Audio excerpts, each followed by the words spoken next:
you to the Ask Jeff YouTube channel. Here's today's question. What is the difference between the King James Bible and the Queen James Bible that was released in 2012? Well, number one, we got about 400 years of time difference. 1611 was the first mass-produced English translation of Scripture. We collectively know it as the King James Bible, and really we've only called it that for about 100 years. Prior to that, it was known as the Authorized Version. Why? Because if you read the preface, it says that the Crown, who paid for it to be translated and printed, had authorized its translation. Interesting enough, we called it the Authorized Version. The first English Bible other than the King James in mass production was called the Revised Version.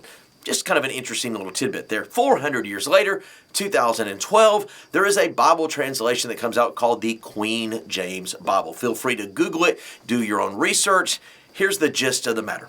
What we know as the LGBTQ community decided to produce a Bible that, unlike what we know as the King James Bible or any other valid, legitimate scripture, take all of the stories that dismissed homosexuality that advocated homosexuality as a sin, and they dismissed them. They changed terminologies. They took the story of David and Jonathan in the Old Testament, and rather than saying that they were close friends, they made them, quote, more than friends. Basically, they read what you and I know as the LGBTQ agenda into Scripture. Now, this is dangerous on several counts.